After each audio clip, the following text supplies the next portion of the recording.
Good day, my name is Nicky Pouw. I'm a doctor at the University of Amsterdam in the Economics of Wellbeing, and today I give a mini lecture on the Economics of Wellbeing. This lecture was specifically designed for the students in the master's program's International Development Studies, but will also be made available to a broader audience. Today, I want to talk about why I think we need to do economics differently. The current COVID-19 crisis, similarly to previous health and financial crises, has laid bare some of the weaknesses and risks of a neoliberal market-based system.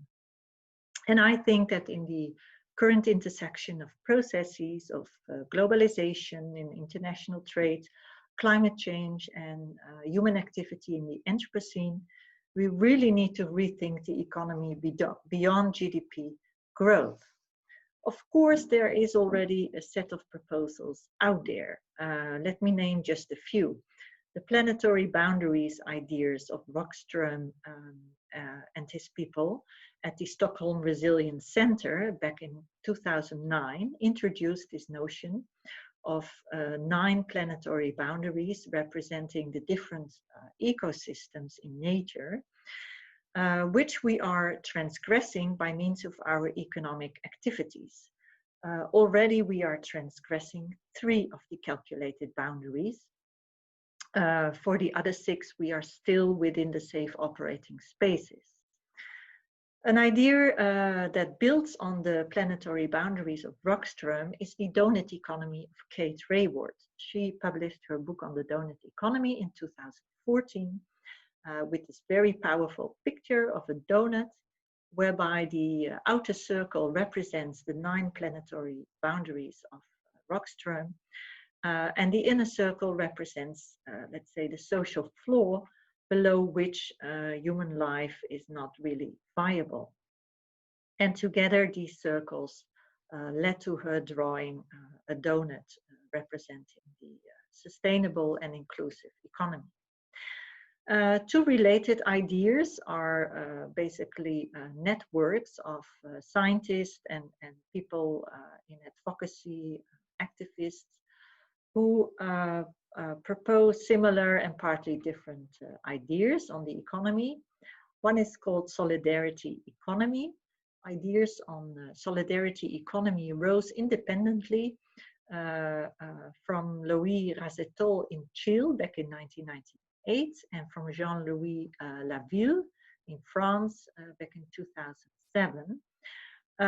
In the meantime, people who write about the solidarity economy have united in an intercontinental network for the promotion of the solidarity economy, redress, which was officially founded in 2015. And they like to promote relationships of reciprocity and mutual support in the economy. So therefore, this is called solidarity economy. And last but not least, degrowth, also a global movement, I would say, consisting of both scientists but also activists. And they emphasize the need to reduce the global consumption and production because this is unsafe to sustainable life on the planet. And in that sense, their ideas link back to the Limits of Growth report of the Club of Rome. Key thinkers in this movement are Cascales, Bouwens, D'Alisa, and Lange. And a comprehensive set of proposals came forth from their conference in Paris in 2004.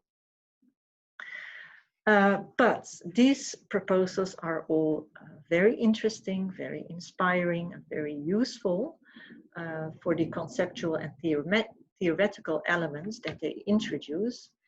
But in my view, they do not revisit at the axiomatic principles of the economy. And therefore, it also leaves to question what are the methodological implications of these new proposals.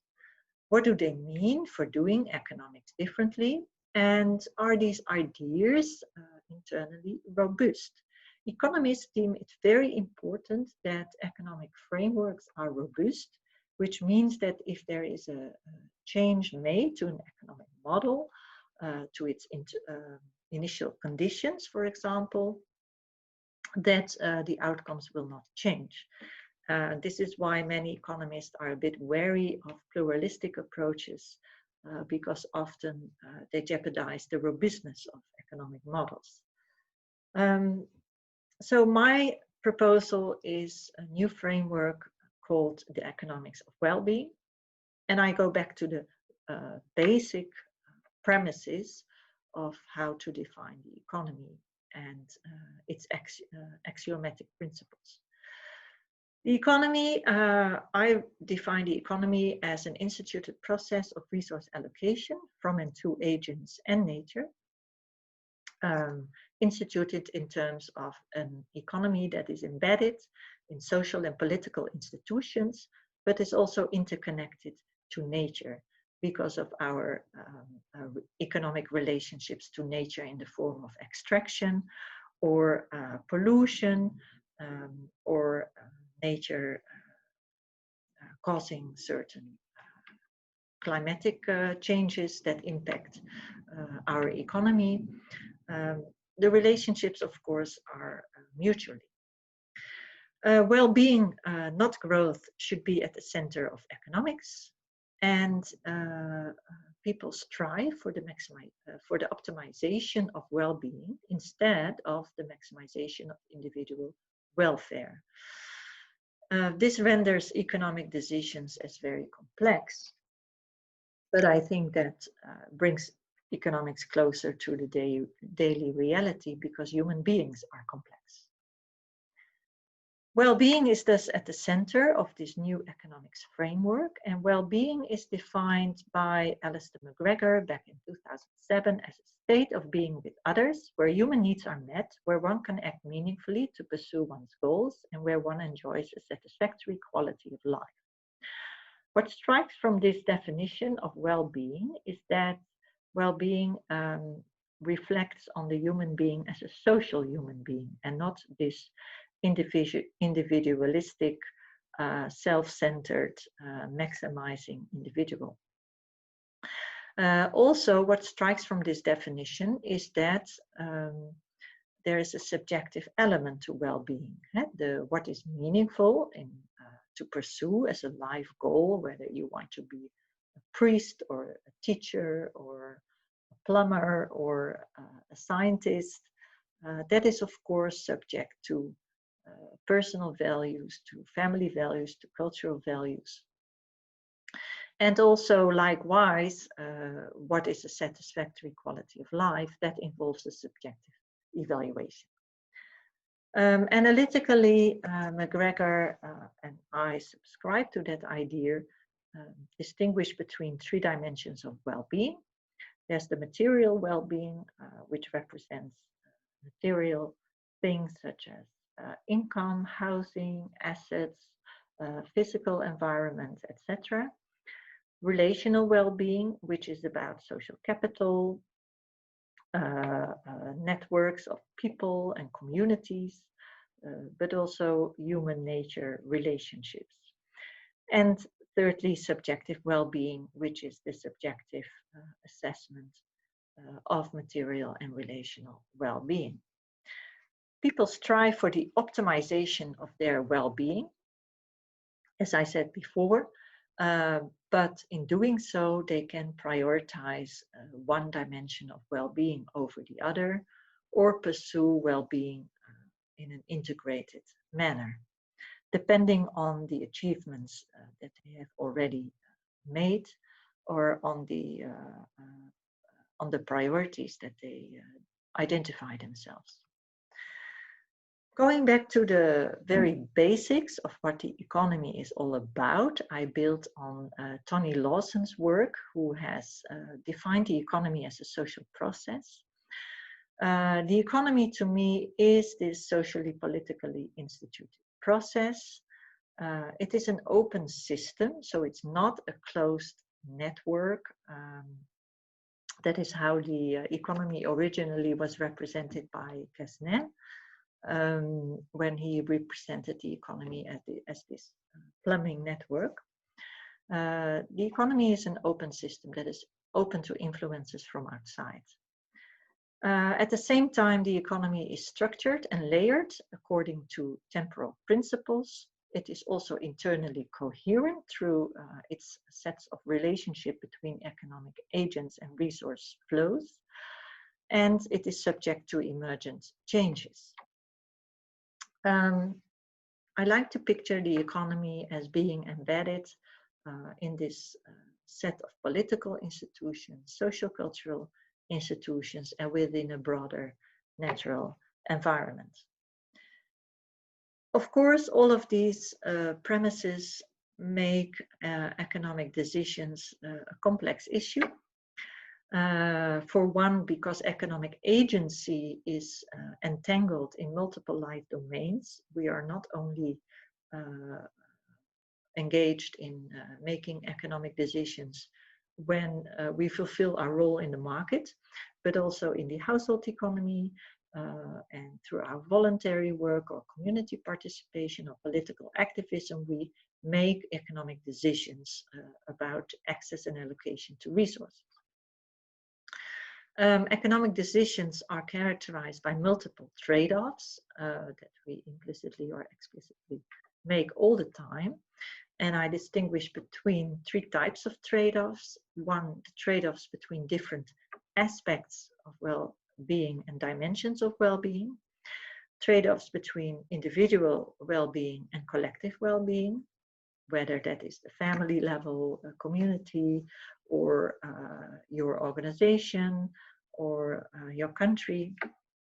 And trade-offs between well-being over time, past, present, and future, influence our economic decisions.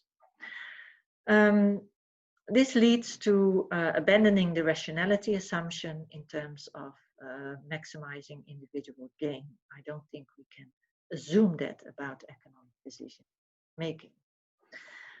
There are a number of methodological implications, and I will talk through a few of them in this presentation. Doing economics differently requires us to think through the connecting steps of the theory and the epistemological assumptions to national accounting systems and economic planning models. If we cannot capture investments in, for example, social well-being, we cannot follow resource exchange, and therefore this new idea about the economy will not touch the ground. So it's very important that the way we design our national accounting system reflects this this broader notion on well-being, and that this can also be connected to our economic planning models.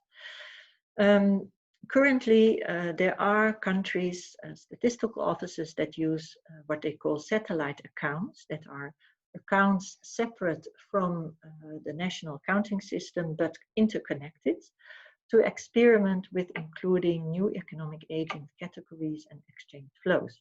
For example, between nature, in terms of certain ecosystem services that are somehow measured by imposing a certain value on it in terms of quantities or monetary value, and then making a connection to the national accounting system. And satellite accounts are used to experiment with that.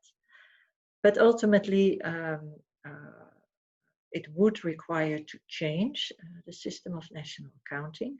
But this is not easy because there are rules being set about how to design the national accounting system by the UN system of national accounts, but also in the case of the Netherlands, for example, by the EU. So a change is never easy to be made. It needs also agreements from other UN member states or other EU member states. Finally, from the traditional social accounting matrix, which is a matrix that conceptually and theoretically connects the economic agent categories distinguished in an economy and all the resource flows that can be traced in one matrix, I propose to change that into the well-being economic matrix. And this matrix is, as I said, robust with the proposed epistemology and theoretical principles. Basically, what this matrix does is that it tries to capture all the resource flows within an economy between economic agents. Because these flows can go both ways, we can produce something, we can consume something, we can also co-create something. The economic agents appear both in columns and in rows, and this makes it a matrix. All the resource flows together add up to collective well-being. I do not have time to go into much detail about this matrix. I will say a few things about it, but further in-depth explanation can be found in my book on economics of well-being. But just to highlight the important differences between the well-being economics matrix and the traditional social accounting matrix. First of all, in my well-being economics matrix, I include nature as a category, individuals as being separate from households to allow for intra-household analysis, and also social groups, communities. These are included as additional categories, and they are non-existent, not visible in the traditional sense. Then well-being aggregates to collective well-being by means of the intersection procedure. We have a mathematical sign for that. That's this little bow. Because well-being is measured on different underlying skills, we cannot simply summate, but we do want to aggregate, and this is why we use the intersection sign. Within the cells, you see abstract functions from which economic models can be designed on each of these functions. But this needs further elaboration and work. The diagonal of the matrix is always filled to analyze access and allocation differences within and between economic agent categories. So, for example, between households, between firms, or between certain natural domains. I want to make clear that because of our epistemological and theoretical assumptions, the WAM is also a layered matrix. We can look at the WAM purely in terms of material resource flows. We can also look at it in terms of social relational connections and connections to nature. And we can look at it purely in subjective terms. So this creates room for different types of economic analysis that are internally connected to each other. From these methodological implications, there are also implications about indicators, economic indicators. I propose that we redefine what we mean by economic performance beyond GDP growth and come up with new indicators. These indicators should reflect on well-being within its multiple dimensions. I also want to create room for subjective measurement alongside objective measurement in indicator construction. And of course, because of robustness requirements, these indicators need to be internally coherent with the system of national accounting. Otherwise, they will never touch the ground and will not be used in practice, for example, at the level of urban budgeting, when these indicators are not connected to urban budgets and accounting frameworks, for example. There are also implications of this new framework of economics of well-being for teaching economics. I would like to involve students who question the basic premises of economic concepts, theories, and models. Economics has a great set of methodologies and tools, but we constantly need to critically evaluate the usefulness of these methods and tools for present-day economic problems.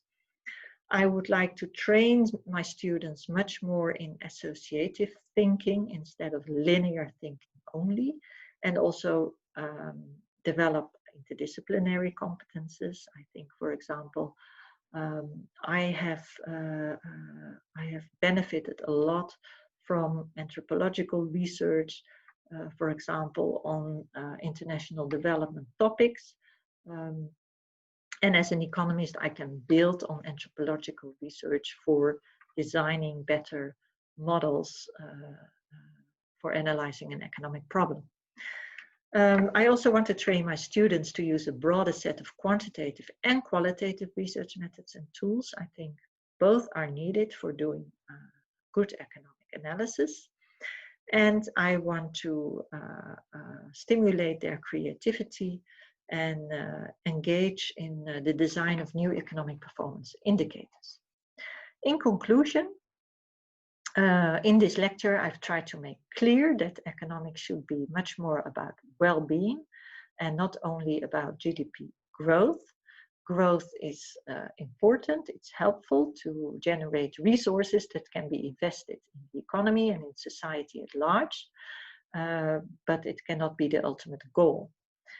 There is a need to rethink economic performance, therefore, but also key concepts such as agency, and we also need to think through much more carefully social relationships in the economy, their function, and also human nature relationships. The current COVID crisis has pointed out that we really cannot have economic activity without these social relationships, for example. The Economics of Wellbeing framework is a robust proposal. The epistemological propositions made, the theoretical redefinitions, but also the methodology connected to that is internally consistent. The Wellbeing Economics Matrix allows for ex-ante economic analysis of inequality and sustainability problems, two of the problems that are pertinent in our global economy today. Last but not least, I want to draw your attention to my new book on economics of well-being that will be published in September by Amsterdam University Press. And I also want to invite my students to join a reading club that starts in October 2020. And we meet every 2 weeks on Zoom to discuss the contents of this book, but also related new work on rethinking the economy. You can sign up by sending me an email, n.r.m.pouw@uva.nl. Thank you for your attention, and good luck with your other courses. So hello everyone, and welcome to our first live Q&A session for our IDS COVID-19 mini lecture series. Thank you all for joining today as we put our mission to create an interactive platform for discussion and knowledge sharing into motion. We hope the lecture videos and platform for discussion and knowledge, we hope the lecture videos and the Q&A sessions will raise awareness concerning COVID-19 from an international development perspective to widen our understanding of the implications of the current pandemic. Just a reminder that this session is being recorded and we will later upload it to our YouTube channel. So if you'd like to keep your privacy, you can still participate by turning your video and audio off, and you can add your questions to the chat box.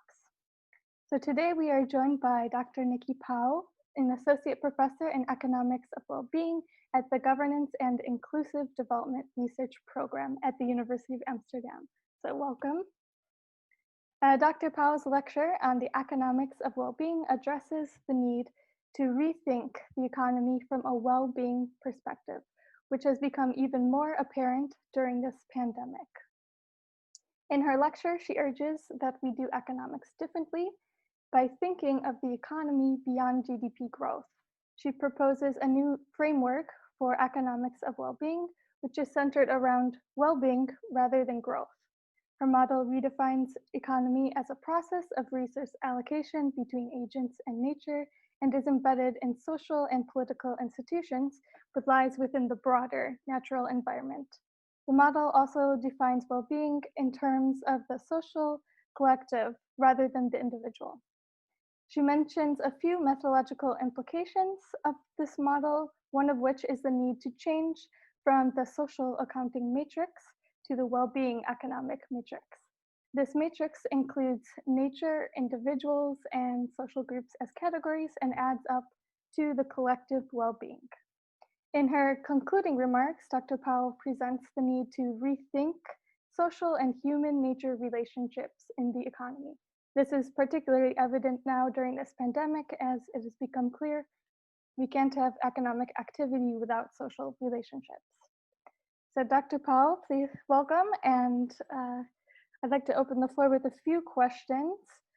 Thinking about social and human nature relationships in connection to the economy, what factors do you feel have contributed to the current economic crisis stemming from coronavirus, and how would you capture these as indicators in the well-being economic matrix? Thank you, Alisa, for this kind introduction and for giving me this platform to interact with you on the core ideas in this book. This was an excellent summary, by the way. Thank you for that. It really captured some of the essence of the book. I think in response to your question, indeed, this COVID-19 crisis, but also the previous financial crisis has laid bare some of the weaknesses of the neoliberal economic system. To give one example, there was at the beginning of the COVID-19 crisis in the Netherlands, there was the debate that we needed to as a health sector, buy in sufficient materials for doing tests on COVID-19. But in the process, the sector found out that we were relying on one supplier only.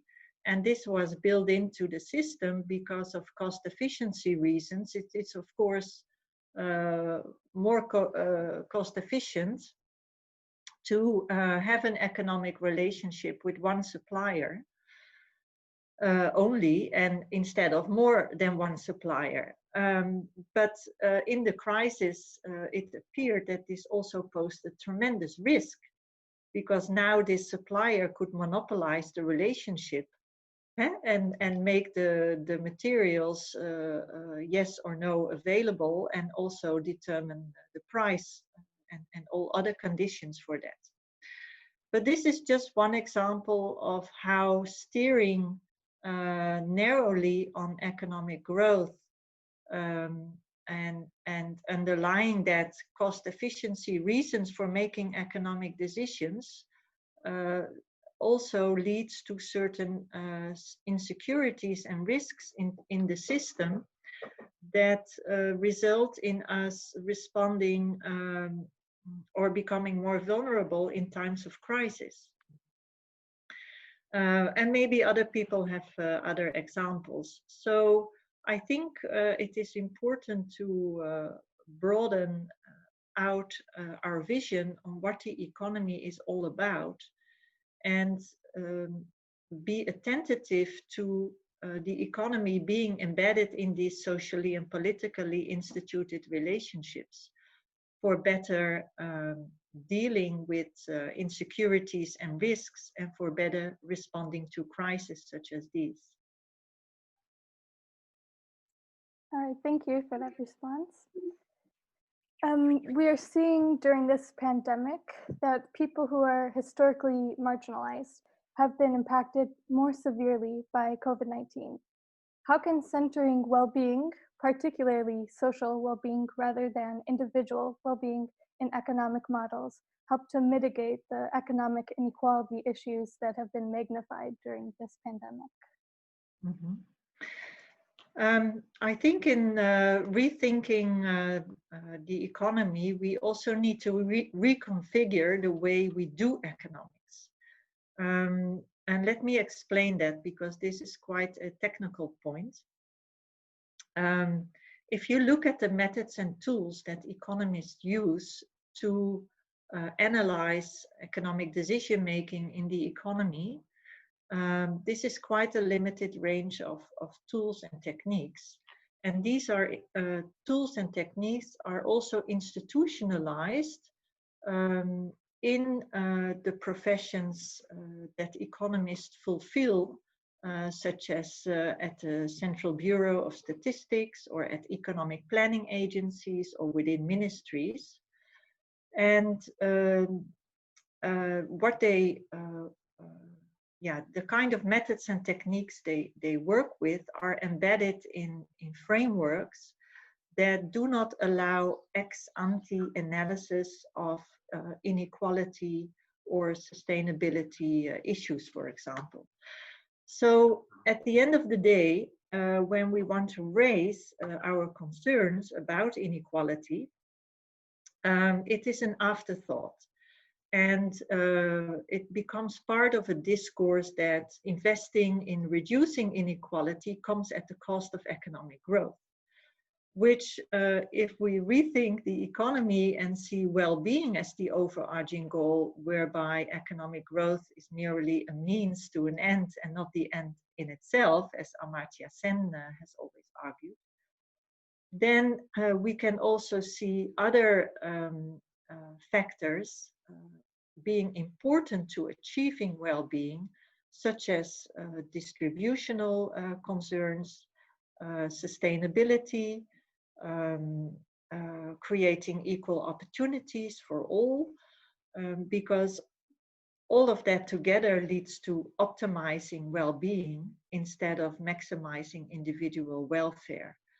The accounting frameworks that we economists work with, and I've given the example of the social accounting matrix, is a tool whereby economists measure all the flows in the economy between economic actors, us as individuals and members of households, between firms, the state, countries abroad. If we do not recognize that inequalities that are everywhere are embedded in social institutions, such as households or such as social groups or communities, and if we do not recognize our relationships with nature, this is not visible in the accounting frameworks that economists use. So all that is measured are exchanges that are monetary between these predefined economic agents. Nature is excluded, social groups and communities are excluded, and individuals as being different from households are excluded.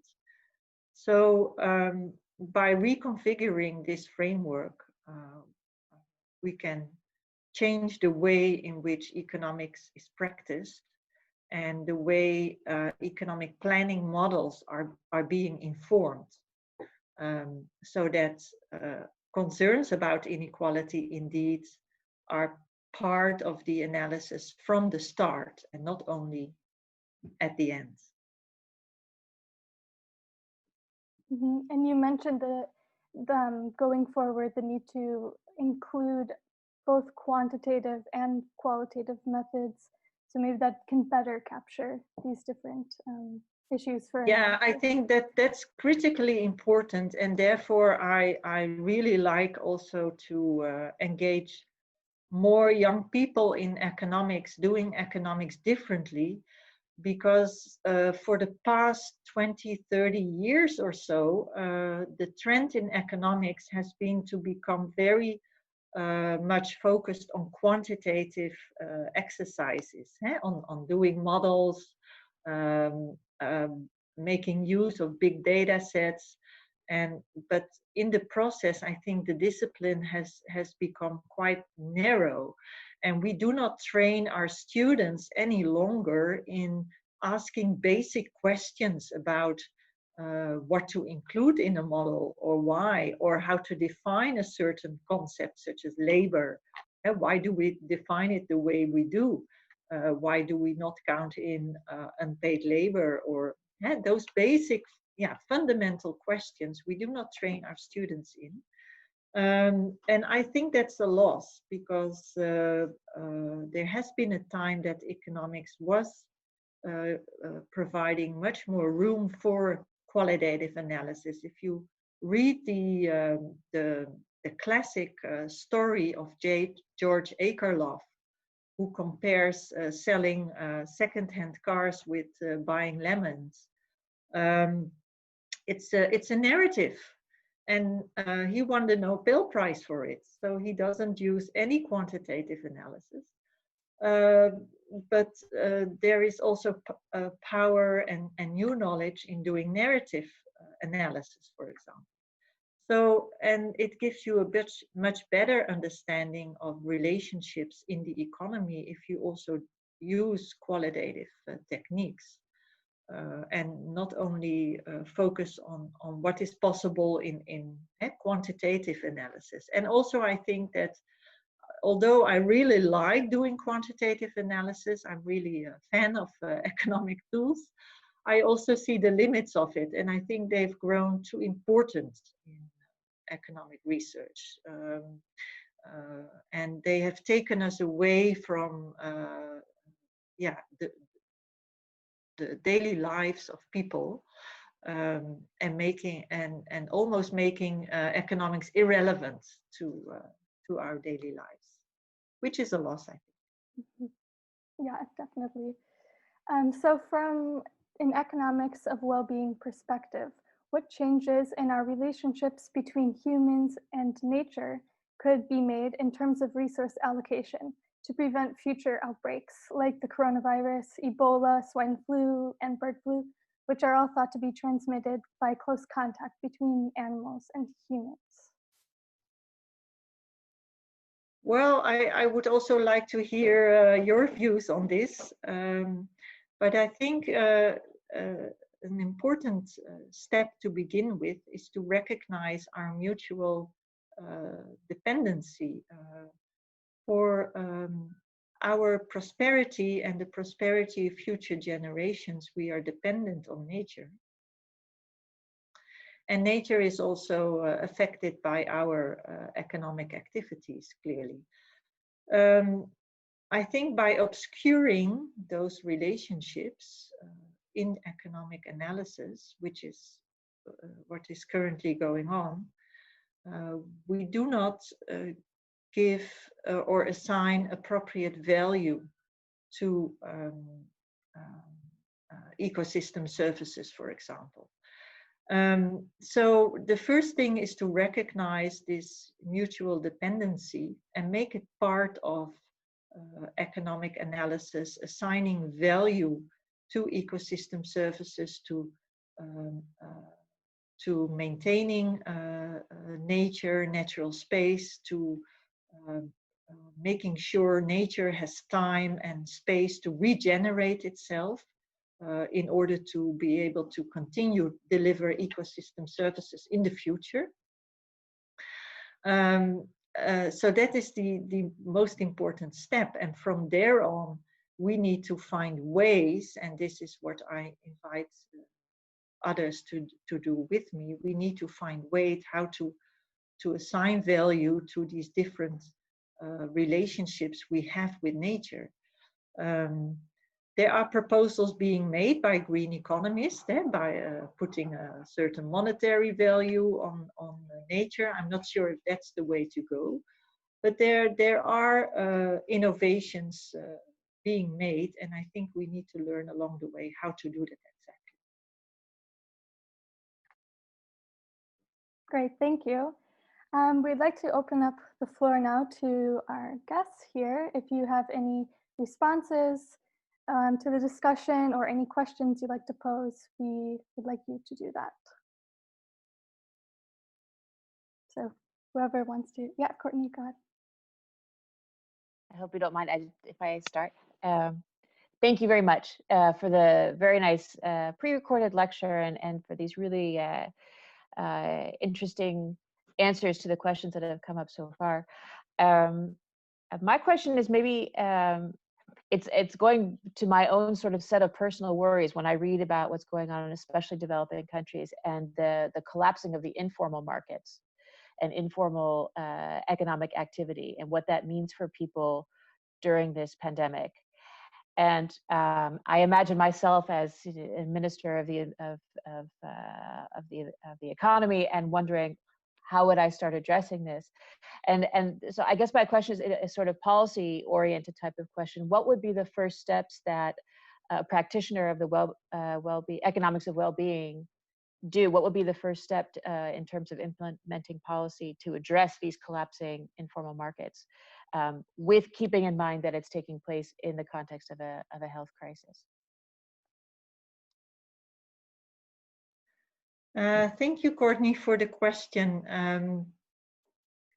I think what has been the traditional response of neoliberal economists has been to find solutions that are market-based, and they have always been biased towards formal markets and to formal job creation and formalizing the informal.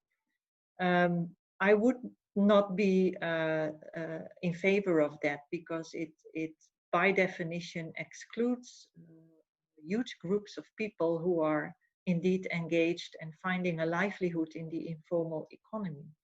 So I would rather, as a policymaker, find ways to support people in their informal activities, to make those activities sustainable and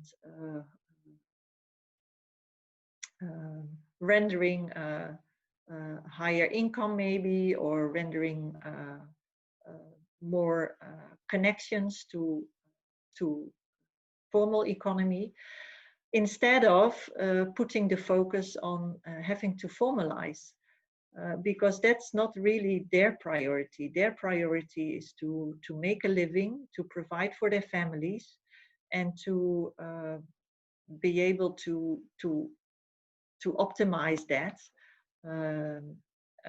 according to the different dimensions of well-being. I think formalizing has been a traditional strategy of economists that I can only see useful in later stages once a certain basis has been created. There are too many thresholds into the formal economy that exclude small producers and informal sector workers anyhow. So reducing those barriers is one, but it has to start with sustaining their livelihoods. Thank you. Thanks. May I ask a question?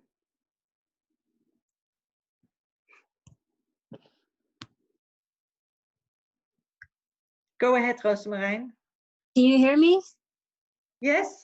Okay, so thank you so much for having this talk with us. It's very intriguing. You mentioned that you yourself wanted to have a bit more of an emphasis on qualitative research, if I'm not mistaken. But in today's current society, social distancing is of an essence. And to view something as qualitative research for me would be to have an interaction with another individual, often in close range. So being a researcher yourself, how do you envision the notion of research being adapted, changing to what is now currently happening in today's society? Have you thought about it yourself with your own research? What do you see is going to happen for future researchers like us as well? That's an interesting question, and maybe Courtney can help me answering it because it's extends beyond the topic of today, I think. But indeed, qualitative research often implies close interaction with your research subjects. But qualitative research, to me, also implies making use of qualitative data. And qualitative data can also be collected in other ways. If you ask for people's opinions, for people's values, for people's experiences, that can be done by means of qualitative data, which doesn't necessarily imply personal interaction. I do agree with you, it is ideal, especially when you talk about sensitive information or very personal information, and a trust relationship and being close to someone helps to collect good quality data. Yeah, I think we need to find out by doing, because this is such an exceptional situation to all of us, that along the way we're trying to do what is possible. I think for the moment many of us are using maybe a different range of methods than what we would prefer. We're trying to see if we can use secondary data in different ways. If we can access our research subjects via other communication means. But I can also see the limits of that and the kind of data that generates. So, but I'm also finding out along the way. I don't know if Courtney has something to add to that. Well, I think what you've said makes a lot of sense, and I'm also I'm looking at Jennifer, because we've been talking about this a lot in our undertaking fieldwork course about how to make use of alternative formats. I think one of the biggest challenges is that even though digital platforms can give us a lot of access to people in other parts of the world, even where we wouldn't have been able to travel, for instance, and that's a great advantage, actually. We can make use of these and ask questions of people in different places and maybe compare answers, that kind of thing. But there's always the risk, and a big risk, that sort of digital access will hit a limit, that there will be groups that are left out. There will be communities that we have no access to whatsoever, but we actually end up drawing conclusions about in the end because of the research that we've been doing or the type of questions we've been asking. So that's definitely an ongoing challenge. But nonetheless, I think that there are ways to keep the communication going. One of the things we've been talking about is the advantages of actually online platforms when it comes to interviewing and focus groups, because you can add a written component to it. You can have an email exchange in interviews where people can go much more in depth than they might have in a conversation. Focus groups like this, even if we just look at our screens, we can see each other's faces in a much more intimate way than you might even in a room sitting together, because the names, I see everyone's name, so I know right away who's speaking, and there's maybe a comfort even with the distance, because which might compel people to say more than they might otherwise. So it's really just a matter of creatively using the digital platforms we have to the extent possible, but always recognizing that there's limits and there's going to be people left out, and we really have to grapple with that and use the opportunity to figure out ways of not leaving them out in the future. And I'll say one last thing just very quickly. I don't want to take up too much time, but a couple of you have heard me say this, but I really think it's worth repeating. We had a guest speaker on Monday, a former student in our class on undertaking fieldwork, who I thought said something very important and powerful. He said, this is really an opportunity for us to reach out to our colleagues in the Global South, whether it's students or professors, and ask them directly, you know, we can't travel right now, but what can I do for you from here? What information do you need about development from here, where I am, that I can share with you? And we can explore these research questions together, which was, and he really saw this as an evolution in the field, actually, rather than an obstacle. And I really I really respected that perspective a lot, and I think it's important to share. Great, thank you for that question, Rose. It looks like Jennifer has her hand up, and then we also have a question in the chat. So Jennifer, why don't you go first? Yeah, thank you. Yeah, thank you for repeating that remark, Courtney, because I also think it's a super valuable idea of Adrian. Yeah, and Nicky, thank you for your talk. I've been thinking a lot about the role of the private sector in economics of well-being, actually, and in either informal or formal, because I think if we want to move away from market-based systems, then of course we need like strong policy changes. But then if we talk about resource allocation and getting a more fair resource allocation, then I immediately always start to think about the private sector and their responsibility and their role in shifting towards an economy of well-being. And of course, they should start to take responsibility for their full impact and all their externalities. And I think they should also change the way that they interact with society, for example. And then this is not only about setting fair wages or fair labor conditions, but also about building community resilience and stuff like that. And especially now when we have the risks of future pandemics, I think that's super important. But I was wondering what your ideas and your take on the role of the private sector. Yes, I fully agree with you, Jennifer. I see an important constructive role for the private sector, whereby they should take their responsibility for achieving more sustainable production processes.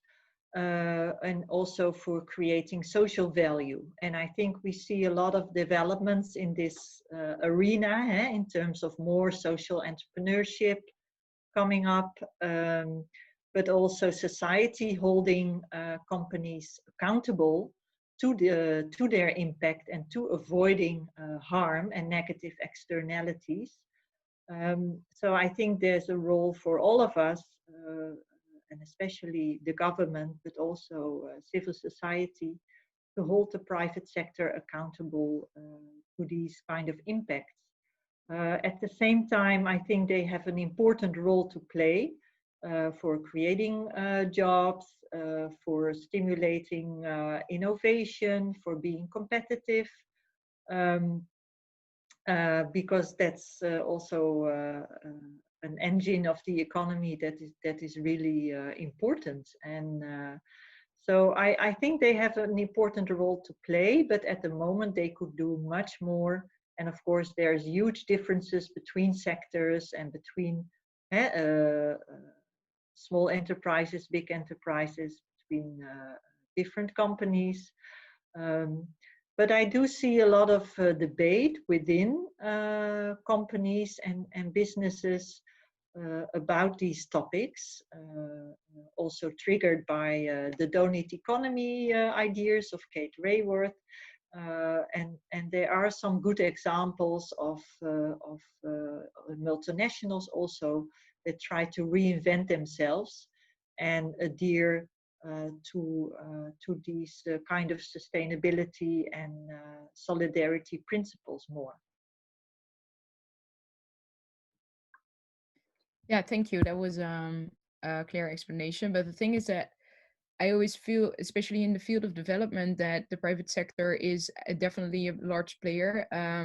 But to me, it feels like the way the private sector is being approached as if it's more sort of one of the actors in the economic systems and not per se a keystone actor in an economic system. Well, I would say, given all the money that goes into it and all the people that rely on it, I would say it's more of a cornerstone thing. Is my observation just wrong, or do you also see this? I think they are an important cornerstone, yes. But the freedom that they get to do their business, to arrange their production processes, differs a lot per country. And there, I think governments and public sector at large has an important role to play, to interact with the private sector, to make sure that they do not undermine well-being and inclusive or sustainable development in the countries that we are often doing research in. So I think, yeah, for example, the whole mining industry, if you look at a country like Zambia right now, where finally, I mean, after many, many years, the government is realizing that they should really take position in holding the foreign investors who invest in the mine industry in Zambia, have to be held accountable, that just giving them tax exemption and then the freedom to do whatever they want to the environment or to labor conditions, that it's time to stop that now. But those things are finally happening, and I agree with you.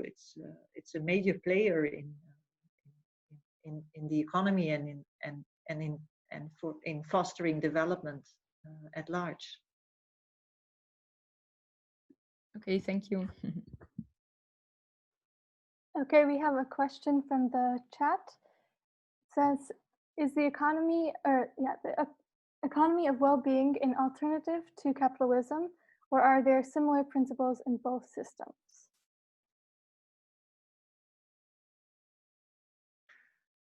Thank you, Maartje, I think, for the question. I think there are, if we compare political economic systems,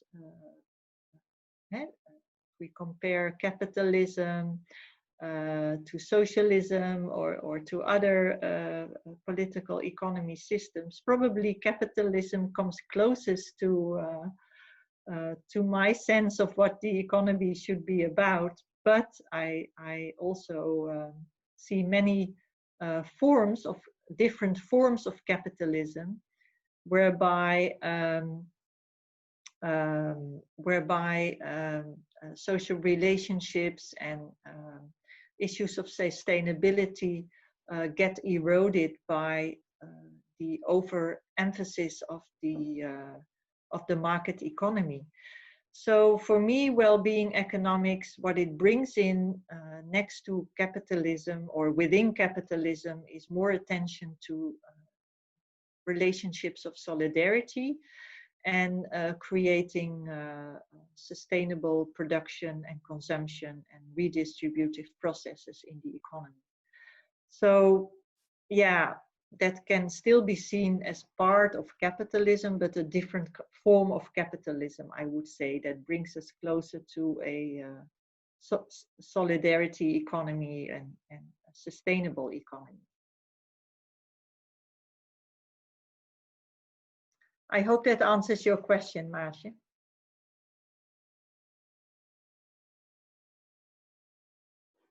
All right, we have another question from Beth. It says, do you think an economy of well-being would foster more international aid, or do you think economies would still look after their own well-being? I think it would foster more international collaboration. If that is achieved in the form of aid, I'm not sure. That's ultimately a political decision. Aid also creates dependency.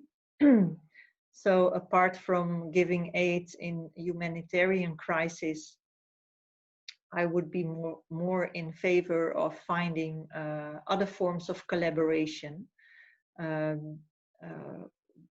based on a more equal level playing field between countries, where there is something to gain from the relationship by both, and not a traditional give and take relationship whereby the hand of the giver is always above the hand of the receiver.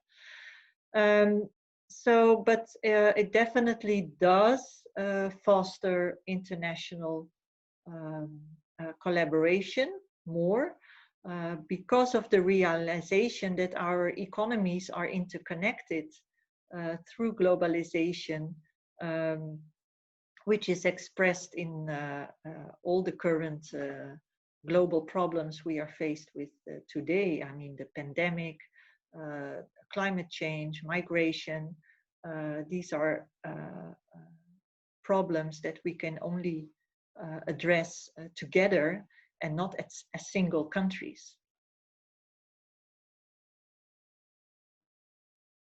Thank you.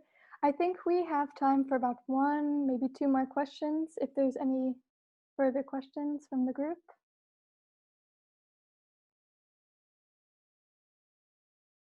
All right, then I have one last question for you myself. According to the Economics of Wellbeing model, going forward, how can we rethink social and political institutions within the broader environmental context? And what changes are needed to shape the post-corona economy for the better?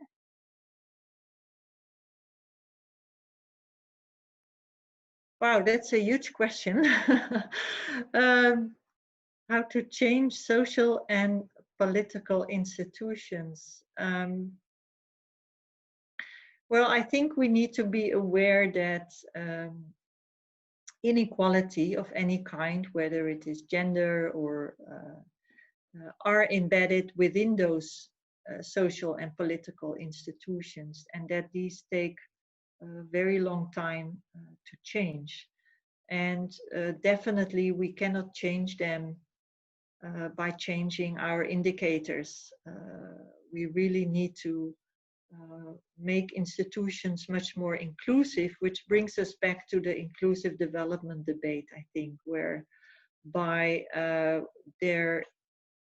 we make sure to have always sufficient attention to marginalized groups, to people who are a minority and who cannot have a majority voice in a democratic system, but who are reliant on others to stand up for them. So representation and voice and empowerment are factors that we need to invest in to create more inclusive social and political institutions that will ultimately contribute to more inclusive and sustainable development, in my view. But this is definitely a broader question for all of us. And I would like to, maybe if I can say a final thing, I would like to invite those of you who are interested in online book reading event in the fall, if you're still around. And my new book is coming out in September, and I've negotiated with the publisher to have a very affordable price. So it's only 25 euros, I believe, and to engage or to have a book discussion club with students and to go deeper in some of the issues we have touched upon today, and maybe identify activities and research that can be a follow-up to the ideas expressed in the book. All right, thank you very much, Nicky, and thank you for your great insight and sharing your thoughts on all of our questions. And thank you all for coming and engaging in our first Q&A session for our attendees here. We appreciate your time and your questions. Please check out Dr. Pouw's book on the Economics of Wellbeing. It's coming out this September. And if you have time, please join us tomorrow. We will have our second session at 12:30 with Dr. Edith van Ewijk. If you haven't seen her lecture yet, it is available on Canvas. And please share the word with your friends, invite them to join, bring them here to our next Q&A. We have some more lectures in the making from both UVA lecturers and external guests. We'll let you know on Canvas as soon as they're scheduled. But in the meantime, you can check out our Facebook page, which is, there's a link on Canvas so you can stay updated. So we hope to see you all tomorrow, and thank you for coming. Thank you, Alisa, for accommodating, and thank you all for your questions and engagement. Good luck with your studies.